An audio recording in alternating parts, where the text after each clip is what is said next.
Hello friends, എല്ലാവർക്കും കാറ്റത്തി കിളിക്കൂടിൻ്റെ ഇനി വരാൻ പോകുന്ന നല്ല രസകരമായിട്ടുള്ളൊരു എപ്പിസോഡിൻ്റെ റിവ്യൂയിലേക്ക് സ്വാഗതം. അങ്ങനെ ഭാസ്കറിൻ്റെ രണ്ടാം ഭാര്യയുടെ മകനാണ് നികേഷ് എന്നറിഞ്ഞ നിധി നികേഷിൻ്റെ അമ്മയെ കണ്ടെത്തുകയാണ്. ഭാസ്കറിന് നികേഷിൻ്റെ അമ്മയെ വെറുപ്പാണെന്ന് മനസ്സിലാക്കിയ നിധി അവരെ ചോദ്യം ചെയ്യുന്നുണ്ട്. എന്താ നികേഷിൻ്റെ അച്ഛൻ നിങ്ങളോട് സംസാരിക്കുന്നത്?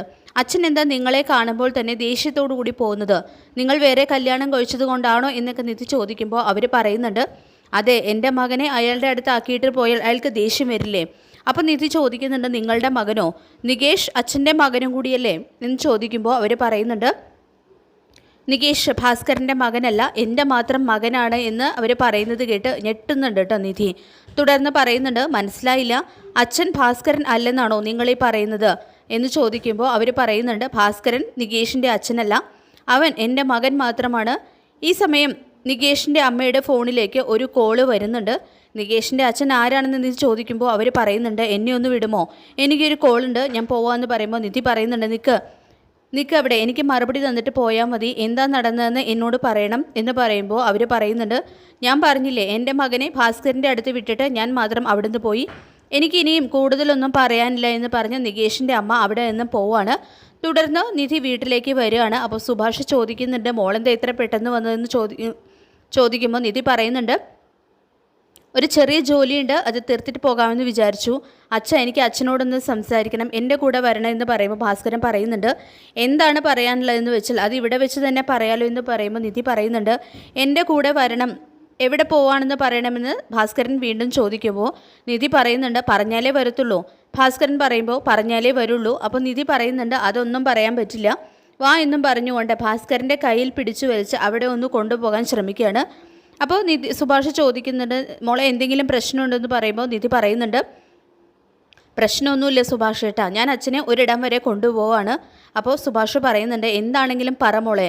അപ്പോൾ നിധി പറയുന്നുണ്ട്, സുഭാഷ് ഏട്ടാ ടെൻഷൻ ആകേണ്ട കാര്യമൊന്നുമില്ല, ഒരു ചെറിയ കാര്യമാണ്, ഞാൻ വന്നിട്ട് പറയാമെന്ന് പറയുമ്പോൾ ഭാസ്കരൻ പറയുന്നുണ്ട്, ചെറിയ കാര്യമല്ലേ ഉള്ളൂ, അത് ഇവിടെ വെച്ച് തന്നെ പറയാം, പറയുന്നത് കേൾക്ക്, എൻ്റെ കൂടെ എന്ന് പറഞ്ഞുകൊണ്ട് നിധി ഭാസ്കരനെയും കൂട്ടി അവിടെ നിന്ന് പോവാണ്. തുടർന്ന് ഭാസ്കരനെയും കൂട്ടി ക്ഷേത്രത്തിലേക്ക് വരികയാണ് നിധി.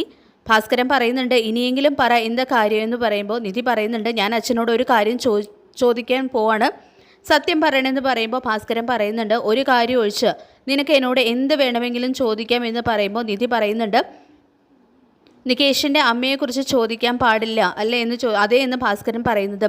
നിധി പറയുന്നുണ്ട്, അത് മാത്രമേ ഞാൻ ചോദിക്കുകയുള്ളൂ, എനിക്ക് ആ ഒരു ഉത്തരമാണ് കിട്ടേണ്ടത് എന്ന് പറയുന്നതും ഞാൻ ഇവിടുന്ന് പോവാണെന്ന് പറഞ്ഞുകൊണ്ട് ഭാസ്കരൻ അവിടെ നിന്ന് പോകാൻ തുടങ്ങുമ്പോൾ തടഞ്ഞു നിർത്തിക്കൊണ്ട് നിധി വീണ്ടും പറയുന്നുണ്ട്, അച്ഛാ ഞാൻ പറയുന്നതൊന്ന് കേൾക്ക്, അച്ഛനെ ഞാൻ അങ്ങനെയൊന്നും വിടില്ല, ഞാൻ ഇത് പറഞ്ഞിട്ട് പോയാൽ മതി, എനിക്ക് ആ ഒരു ഉത്തരം മാത്രം കിട്ടിയാൽ മതി എന്ന് ഞാൻ പോവാണെന്ന് പറഞ്ഞുകൊണ്ട് ഭാസ്കരൻ അവിടെ നിന്ന് പോകാൻ തുടങ്ങുമ്പോൾ തടഞ്ഞു നിർത്തിക്കൊണ്ട് നിധി പറയുന്നുണ്ട്, അച്ഛൻ ഞാൻ പറയുന്നത് കേൾക്കുക, അച്ഛനെ അങ്ങനെയൊന്നും ഞാൻ വിടില്ല, പറഞ്ഞിട്ട് പോയാൽ മതി എന്ന് വീണ്ടും പറയുമ്പോൾ നീ എന്തിനാ അത് തന്നെ ചോദിച്ചുകൊണ്ടിരിക്കണമെന്ന് ഭാസ്കരൻ വീണ്ടും ചോദിക്കുമ്പോൾ നിധി പറയുന്നുണ്ട്, ഞാൻ നികേഷിൻ്റെ അമ്മയെ കണ്ടിരുന്നു, അവരെന്നോടൊരു കാര്യം പറഞ്ഞു, നികേഷ് അച്ഛൻ്റെ മകനല്ലെന്ന്.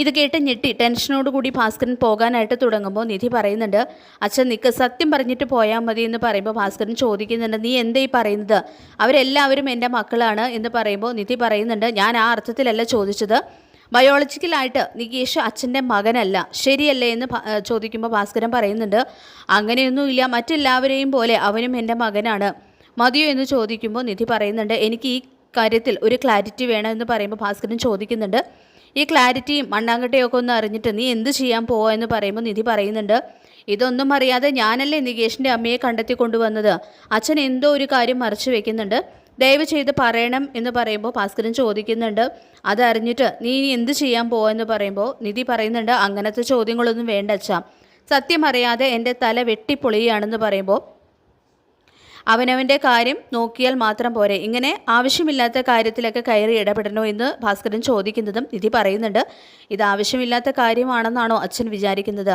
ഞാൻ അച്ഛൻ്റെ വീട്ടിലാണ് താമസിക്കുന്നത്, ആ വീട്ടിലുള്ള എല്ലാവരെയും എനിക്ക് ഒരുപാട് ഇഷ്ടമാണ്, അവിടെ ഒരുപാട് പ്രശ്നങ്ങളുണ്ട്, ഓരോരുത്തരുടെയും മനസ്സിലും ഓരോ രഹസ്യങ്ങളാണ്, അതെല്ലാം പുറത്തു വന്നാലേ ആ വീട് സന്തോഷമായിട്ടിരിക്കൂ.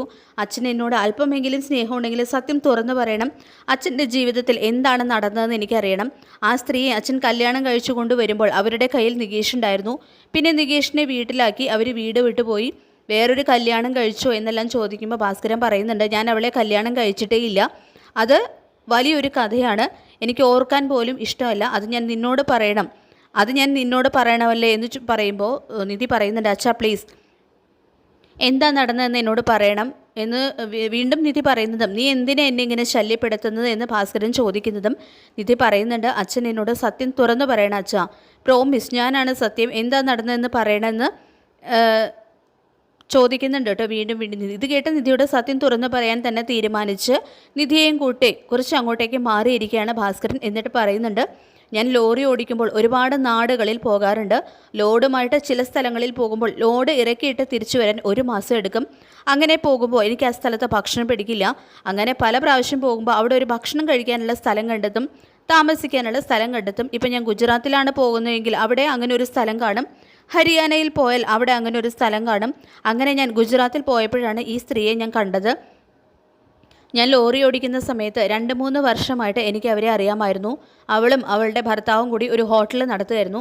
അവിടെയായിരുന്നു ഞാൻ ഭക്ഷണം കഴിക്കാൻ പോയിരുന്നത്. എനിക്ക് ഇഷ്ടമുള്ള ഭക്ഷണം എല്ലാം ഉണ്ടാക്കി തരുമായിരുന്നു അവർ 2 പേരും ഹോട്ടലിൽ ജോലി ചെയ്യുമ്പോൾ കൈക്കുഞ്ഞായിട്ട് നികേഷ് അവിടെ കളിച്ചുകൊണ്ടിരിക്കുന്നത് ഞാൻ കാണും. ഞാനൊരു പ്രാവശ്യം ഗുജറാത്തിൽ പോയപ്പോൾ ഹോട്ടലിൽ പോയി, അപ്പോഴാണ് അറിഞ്ഞത് അവരുടെ ഭർത്താവ് മരിച്ചുപോയെന്ന്. എന്ത് പറയണമെന്ന് എനിക്ക് അറിയില്ലായിരുന്നു മോളെ.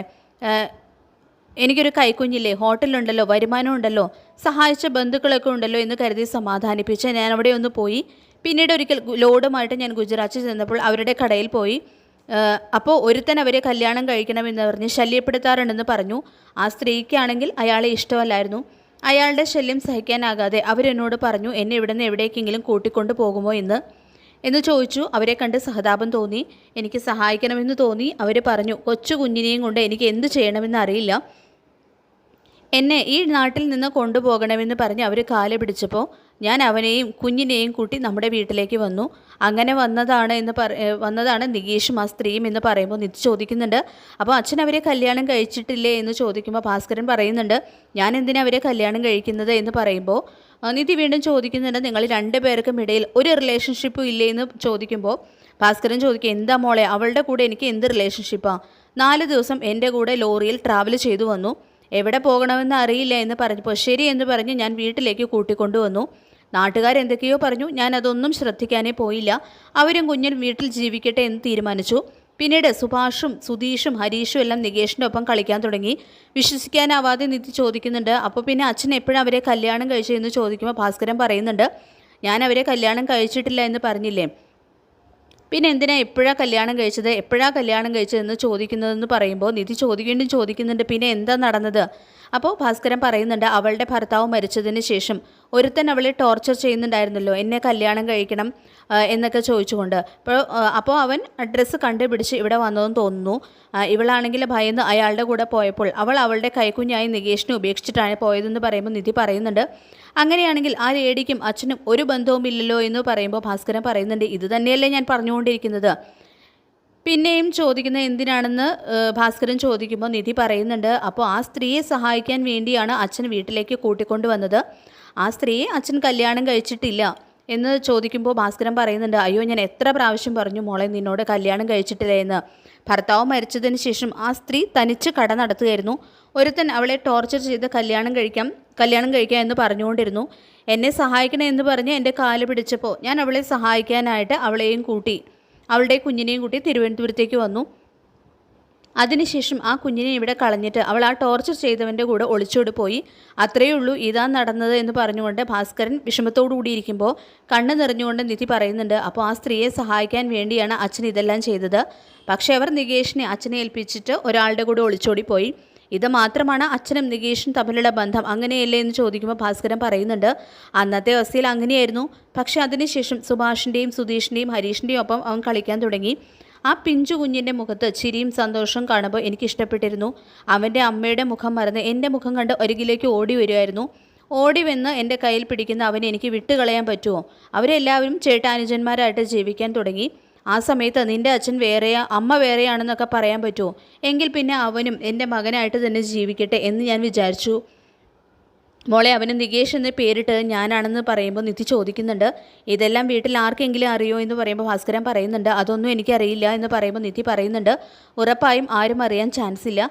നികേഷിൻ്റെ അമ്മ വേറെയാണെന്ന് ഇപ്പോഴല്ലേ നികേഷ് പോലും അറിഞ്ഞത്. ഒരുപക്ഷെ അവർക്ക് സത്യം അറിയാമായിരുന്നെങ്കിൽ അന്ന് അവരത് എന്നോട് പറയുമായിരുന്നു. അച്ഛൻ എന്ത് ഇത് ആരോടും പറയണമായിരുന്നു എന്നെല്ലാം നിധി പറയുമ്പോൾ എന്തിന് പറയണമെന്ന് ഭാസ്കരൻ തിരിച്ച് ചോദിക്കുമ്പോൾ നിധി പറയുന്നുണ്ട്, നികേഷ് അച്ഛനെ വെറുക്കുന്നുണ്ടല്ലോ. അവൻ്റെ അമ്മ ആ വീട് വിട്ടു പോകാൻ അച്ഛനാണെന്നാണ് അവൻ തെറ്റിദ്ധരിച്ചിരിക്കുന്നത്. അവനോട് സത്യം പറയാമല്ലോ എന്ന് പറയുമ്പോൾ ഭാസ്കരൻ ചോദിക്കുന്നത്, എന്താ പറയേണ്ടത്? എന്ത് പറഞ്ഞാലും ശരിയാകില്ല.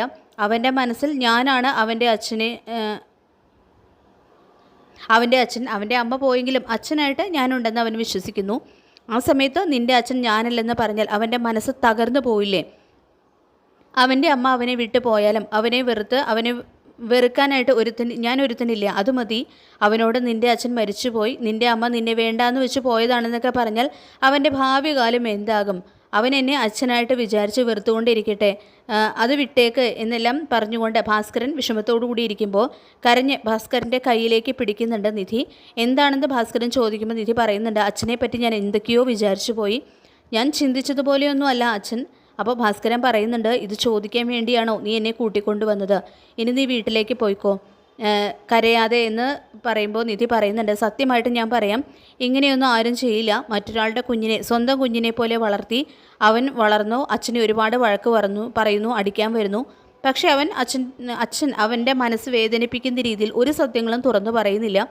അതിനെല്ലാം വലിയ മനസ്സ് വേണം എന്നെല്ലാം നിധി പറയുമ്പോൾ ഭാസ്കരൻ പറയുന്നുണ്ട്, മോളെ കരയാതെ നീ വീട്ടിലേക്ക് പോ, ഞാൻ നിൻ്റെ കൂടെ വരുന്നില്ല, എനിക്ക് വേറൊരു ജോലിയുണ്ട്, ഞാൻ പിന്നെ വരാം, കരയാതെ സൂക്ഷിച്ച് വീട്ടിലേക്ക് പോകണമെന്നെല്ലാം പറയുന്നുണ്ട് എന്ന് തുടർന്ന് ഭാസ്കരൻ അവിടെ നിന്ന് പോകുമ്പോൾ കരഞ്ഞുകൊണ്ട് ഭാസ്കരൻ പോകുന്നത് നോക്കി നിൽക്കുകയാണ് നിധി. പെട്ടെന്ന് എന്താ ആലോചിച്ച് തിരിഞ്ഞു നിന്ന് ഭാസ്കരൻ പറയുന്നുണ്ട്, നിധി മോളെ ഇങ്ങോട്ട് വന്നേ എന്ന് പറയുമ്പോൾ നിധി അരികിലേക്ക് വരുന്നതും ഭാസ്കരൻ പറയുന്നുണ്ട്, ദേ നോക്ക്, ഇനി നീ ഇത് ചെന്ന് നികേഷിനോട് പറയരുത്, ഇപ്പം എങ്ങനെയാണോ ഉള്ളത് അങ്ങനെ തന്നെ ആയിക്കോട്ടെ എന്ന് പറയുമ്പോൾ നിധി അത് കേട്ട് സമ്മതം മൂളി തലയാട്ടുമ്പോൾ ഭാസ്കരൻ അവിടെ നിന്ന് പോവാണ്. നിധിയാണെങ്കിൽ കണ്ണീര് തുടച്ചുകൊണ്ട് ഭാസ്കരൻ പോകുന്നതും നോക്കി നിൽക്കുകയാണ്. ഈ സമയം സുഭാഷ് ഭാസ്കരനെ നോക്കിക്കൊണ്ട് നിധിയുടെ അരികിലേക്ക് വരികയാണ്. ഭാസ്കരൻ പോയതിന് ശേഷം ഇങ്ങോട്ടേക്ക് തിരിയുന്ന നിധി സുഭാഷിനെ കണ്ട് ഞെട്ടി നിൽക്കുകയാണ്. അപ്പോൾ സുഭാഷ് ഏട്ടൻ എന്താ ഇവിടെ എന്ന് നിധി ചോദിക്കുമ്പോൾ സുഭാഷ് പറയുന്നുണ്ട്, അച്ഛനെയും കൂട്ടി മോള് പോയപ്പോൾ എന്തെങ്കിലും പ്രശ്നം കാണുമെന്ന് വിചാരിച്ച് ഞാൻ പിന്നാലെ വന്നതാണ്. അങ്ങനെ സുഭാഷ് അവിടെ ഇരിക്കുമ്പോൾ നിധി ചോദിക്കുന്നുണ്ട്, സുഭാഷ് ഏട്ടൻ ഇപ്പോഴാണോ വന്നത്? അപ്പോൾ സുഭാഷ് പറയുന്നുണ്ട്, കുറച്ചു നേരമായി മോളെ, അച്ഛൻ പറയുന്നതെല്ലാം കേട്ടുകൊണ്ട് നിൽക്കുകയായിരുന്നു എന്ന് പറയുമ്പോൾ നിധി ടെൻഷനോടുകൂടി സുഭാഷിനെ നോക്കുമ്പോൾ സുഭാഷ് ആണെങ്കിൽ ഒന്നും മിണ്ടാതെ ഇരിക്കുകയാണ്. അപ്പോൾ നിധി ചോദിക്കുന്നുണ്ട്, സുഭാഷ് ഏട്ടന് നേരത്തെ ഇതെല്ലാം അറിയാമായിരുന്നു എന്ന് ചോദിക്കുമ്പോൾ സുഭാഷ് പറയുന്നുണ്ട്, ഇപ്പോൾ അച്ഛൻ പറഞ്ഞ അത്രയൊന്നും എനിക്കറിയില്ലായിരുന്നു, എന്താ നടന്നതെന്ന് ഇപ്പോൾ അച്ഛൻ തുറന്ന് പറഞ്ഞപ്പോഴാണ് ഞാനും അറിഞ്ഞത്. ഒരു ദിവസം നികേഷിനെയും അമ്മയും അച്ഛൻ വീട്ടിലേക്ക് കൂട്ടിക്കൊണ്ടുവന്നു. അതുകൊണ്ട് നാട്ടുകാർ എന്തൊക്കെയോ പറഞ്ഞു, പക്ഷേ ആ പ്രായത്തിലും അച്ഛൻ നികേഷിൻ്റെ അച്ഛനല്ല എന്നെനിക്ക് മനസ്സിലായി. ഞാൻ വിചാരിച്ചു അവരെ ഇഷ്ടപ്പെട്ട് കൂട്ടിക്കൊണ്ടുവന്നതാണെന്ന്. അന്ന് പക്ഷേ ഈ കഥയൊന്നും എനിക്കറിയില്ലായിരുന്നു.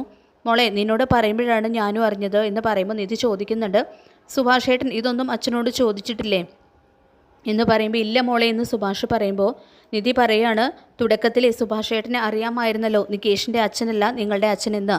അത് സുഭാഷ് ഏട്ടൻ സുധീഷ് ഏട്ടനോടും ഹരീഷ് ഏട്ടനോടും പറഞ്ഞിട്ടില്ലേ എന്ന് ചോദിക്കുമ്പോൾ ഇല്ല എന്ന് സുഭാഷ് പറയുമ്പോൾ കരഞ്ഞുകൊണ്ട് നിധി പറയുന്നുണ്ട്, എനിക്ക് എന്ത് പറയണമെന്ന് അറിയില്ല സുഭാഷ് ഏട്ടാ. ഞാൻ നമ്മുടെ വീട്ടിലേക്ക് വന്നപ്പോൾ നാട്ടുകാരുടെ നമ്മുടെ വീടിനെ പറ്റി മോശമായിട്ട് എന്തൊക്കെയോ പറയുന്നുണ്ടെന്ന് നിങ്ങൾ പറഞ്ഞത് ഞാൻ അറിഞ്ഞു. ഞാൻ ഇവിടെ വന്ന നാൾ മുതലേ നാട്ടുകാർ എന്തൊക്കെയോ പറയുന്നതെന്ന് ഞാൻ കേട്ടിട്ടുണ്ട്. പക്ഷേ നാട്ടുകാർ പറയുന്നത് പോലെയല്ല നിങ്ങളെല്ലാവരും. നിങ്ങൾ നിങ്ങളുടെ അച്ഛനെക്കുറിച്ച് ഇങ്ങനെയൊന്നും വിചാരിച്ചിട്ടേ ഇല്ല. കുറേ സത്യങ്ങളൊക്കെ സുഭാഷ് ഏട്ടനും അറിയാമായിരുന്നു. സുഭാഷ് ഏട്ടനും ഇതുവരെ നികേഷിൻ്റെ അടുത്ത് ഒരു വ്യത്യാസവും കാണിച്ചിട്ടില്ല. നികേഷാണ് സുഭാഷ് ഏട്ടൻ്റെ ലോകം തന്നെ. അച്ഛനും നികേഷിന് ഒരുപാട് ഇഷ്ടമാണ്. ഒരു പക്ഷേ സുഭാഷ് ഏട്ടൻ സ്നേഹിക്കുന്നതിനേക്കാൾ കൂടുതൽ അച്ഛൻ നികേഷിനെ സ്നേഹിക്കുന്നുണ്ട്. അവൻ എന്നെ വെറുത്തോട്ടെ, അവൻ എന്നെ വഴക്ക് പറഞ്ഞോട്ടെ, സാരമില്ല എന്ന് പറഞ്ഞു പോകുന്നു. ഞാൻ സത്യമായിട്ടും പറയാം, സുഭാഷ് ഏട്ടനോടും അച്ഛനോടും എനിക്ക് വല്ലാത്ത ബഹുമാനം തോന്നുന്നു. നിങ്ങളുടെ മുൻപിൽ കൈ തൊഴുതു നിൽക്കാനാണ് എനിക്ക് തോന്നുന്നത്. ഇതൊന്നും സാധാരണ കാര്യമില്ല. നിങ്ങൾക്ക് ഒരു ബന്ധവുമില്ലാത്ത ഒരു പയ്യനെ ഇത്രയും സ്നേഹത്തോടു കൂടി വളർത്തിക്കൊണ്ട് വരുന്നതൊന്നും ഒരു സാധാരണ കാര്യമല്ല. നികേഷ് സുഭാഷ് ഏട്ടൻ്റെ അനുജനില്ലെന്ന് ആര് പറഞ്ഞാലും ഞാൻ സത്യമായിട്ടും വിശ്വസിക്കില്ലായിരുന്നു. അത്രയ്ക്ക് നിങ്ങൾ 3 പേരും നികേഷിനെ ജീവന് തുല്യം സ്നേഹിക്കുന്നുണ്ട്. അച്ഛൻ സത്യമെല്ലാം തുറന്നു പറഞ്ഞപ്പോൾ ഞാൻ നടുങ്ങിപ്പോയി. അങ്ങനെ സുഭാഷ് ഏട്ടൻ്റെ കയ്യിലേക്ക് പിടിച്ച് തോളിൽ ചാഞ്ഞ് പൊട്ടിക്കരയാണ് നിധി. കണ്ണു നിറഞ്ഞ നിധിയെ ഒന്ന് നോക്കിയിട്ട് കയ്യിൽ പിടിച്ച് സുഭാഷ് പറയുന്നുണ്ട്, എന്തിനാ മോളെ കരയുന്നത്? അച്ഛൻ പറഞ്ഞതുപോലെ നികേഷ് നമ്മുടെ വീട്ടിലെ പയ്യനാണ്. അവൻ ഞങ്ങളുടെ എല്ലാവരുടെയും അനുജനാണ്. അവൻ്റെ അച്ഛൻ വേറെയാണെങ്കിൽ എന്താ, അമ്മ വേറെയാണെങ്കിൽ എന്താ? ഞാൻ അവനെ എൻ്റെ കൂടെ പിറന്ന അനുജനായിട്ട് തന്നെയാണ് കാണുന്നത്. അവനും ഞങ്ങളെ ചേട്ടന്മാരായിട്ടാണ് കാണുന്നത്. അത്രയേ ഉള്ളൂ. ഇനി അതിലൊരു മാറ്റവും ഉണ്ടാകാൻ പോകുന്നില്ല. നീ കണ്ണ് തുടയ്ക്കും മോളെ. നീ കരയുന്നത് കണ്ടാൽ എനിക്കും കരച്ചിൽ വരും. ഇത് കേട്ട് നിധി കണ്ണീര് തുടയ്ക്കുമ്പോൾ സുഭാഷും കണ്ണീര് തുടയ്ക്കുകയാണ്. ശേഷം സുഭാഷ് പറയുന്നുണ്ട്, ദേ മോളെ, ഈ കാര്യമൊന്നും ആരും അറിയരുത്. സുധീഷും ഹരീഷും പോലും അറിയരുത്. നികേഷ് ഒരിക്കലും ഇത് അറിയാൻ പാടില്ല. എന്നെ വെട്ടിക്കൊന്നാലും ഞാനിത് ആരോടും പറയില്ല. മോളിത് ആരോടും പറയരുത്. ഇതെല്ലാം അവൻ അറിയാതിരിക്കുന്നതാണ് നല്ലത്. നമുക്കൊന്നും മാറ്റണ്ട എന്ന് പറയുമ്പോൾ, ശരി സുഭാഷ് ഏട്ടാ എന്ന് നിധി പറയുമ്പോൾ സുഭാഷ് പറയുന്നുണ്ട്, നിനക്ക് നല്ല മനസ്സാണ് മോളെ. നികേഷിൻ്റെ നല്ലതിനു വേണ്ടി അവൻ്റെ അമ്മയെ കണ്ടെത്തി കൊണ്ടുവന്നു. വീട്ടിലുള്ള ഓരോരുത്തർക്കും എങ്ങനെ നല്ലത് ചെയ്യണമെന്ന് ആലോചിക്കുന്നു. നീ നിൻ്റെ മുന്നിൽ ഞങ്ങൾ ആരും ഒന്നുമല്ല മോളെ. കരഞ്ഞുകൊണ്ട് കയ്യിൽ പിടിച്ച് നിധി പറയുന്നുണ്ട്, സുഭാഷ് ഏട്ടാ ഞാനൊന്ന് ചോദിക്കട്ടെ, ശരിക്കും നിങ്ങളുടെ അച്ഛൻ നിങ്ങളുടെ അമ്മയെ കൊന്നിട്ട് ജയിലിൽ പോയതാണെന്നല്ലേ പറയുന്നത്? അച്ഛൻ ഒരിക്കലും അച്ഛൻ്റെ ഭാര്യയെ കൊല്ലാൻ കഴിയില്ല എന്ന് പറയുമ്പോൾ സുഭാഷ് പറയുന്നുണ്ട്, എനിക്കും അതൊന്നും അറിയാത്ത രീതിയിലാണ് ജീവിച്ചു പോകുന്നത്. നികേഷിനെ അച്ഛൻ കൂട്ടിക്കൊണ്ട് വരുമ്പോൾ എനിക്കൊരു 10 വയസ്സ് കാണും. പക്ഷേ അമ്മയുടെ മരണം നടന്നപ്പോൾ ഞാൻ ചെറിയ കുട്ടിയായിരുന്നു. പെട്ടെന്ന് ഒരു ദിവസം പോലീസ് വീട്ടിലേക്ക് വന്ന് അച്ഛനെ കൂട്ടിക്കൊണ്ടുപോയി. പിന്നെ ഞാനും അനുജന്മാരും മാത്രമേ ഉണ്ടായിരുന്നുള്ളൂ. ഞങ്ങളെ നോക്കാൻ ഒരു മുത്തശ്ശി ഉണ്ടായിരുന്നു. പിന്നെ മുത്തശ്ശിയും പോയി. അതിനുശേഷം ഞാൻ തന്നെ അനുജന്മാരെ നോക്കാൻ തുടങ്ങി. അച്ഛൻ ഒരു ദിവസം ജയിലിൽ നിന്ന് തിരിച്ചു വരുന്നു. പക്ഷെ ഞങ്ങൾക്കാർക്കും അച്ഛനോടൊന്നും ചോദിക്കാൻ തോന്നിയില്ല. നാട്ടുകാരെന്തൊക്കെയോ പറയുന്നുണ്ട്. പക്ഷെ അതൊന്നും നടന്നിട്ടില്ലെന്ന് ഞാൻ വിശ്വസിക്കുന്നു. അങ്ങനെയൊന്നും നടന്ന് കാണരുതെന്ന് ഞാൻ ആഗ്രഹിക്കുന്നു. പക്ഷേ ഈ നാട് അച്ഛനെ വിശ്വസിക്കുന്നില്ല. അവരെല്ലാവരും വായിൽ വരുന്നത് എന്തൊക്കെയോ വിളിച്ചു പറയുന്നു. പക്ഷെ ഞാൻ അതിനെപ്പറ്റി ഒന്നും ആലോചിക്കാറില്ല. മോളെ, ആലോചിക്കാൻ സമയവുമില്ല. എനിക്ക് താഴെ 3 അനുജന്മാരുണ്ട്. അവരെ നല്ല രീതിയിൽ നോക്കണം എന്നുള്ള കടമ എനിക്കുണ്ടായിരുന്നു. അങ്ങനെ നാളുകൾ കടന്നുപോയി. വാ മോളെ, നമുക്ക് പോകാം. എത്ര നേരമായിട്ട് നമ്മളിവിടെ ഇരിക്കുന്നു? അനുജന്മാരെ അന്വേഷിക്കും. പോകാം എന്ന് പറഞ്ഞുകൊണ്ട് നിധിയും സുഭാഷും അവിടെ നിന്നും പോവുകയാണ്. അപ്പോൾ ഇങ്ങനെയുള്ള നല്ല ത്രില്ലിംഗ് ആയിട്ടുള്ള അടിപൊളി എപ്പിസോഡുകളൊക്കെയാണ് കേട്ടോ ഇനി കാറ്റത്തെ കിളിക്കൂടിൽ വരാനായിട്ട് പോകുന്നത്. അപ്പോൾ ഈ ഒരു റിവ്യൂ നിങ്ങൾക്ക് ഇഷ്ടമായിട്ടുണ്ടെങ്കിൽ ലൈക്ക് ചെയ്യുക, ചാനൽ കൂടി ഒന്ന് സബ്സ്ക്രൈബ് ചെയ്ത് സപ്പോർട്ട് ചെയ്യുക. താങ്ക്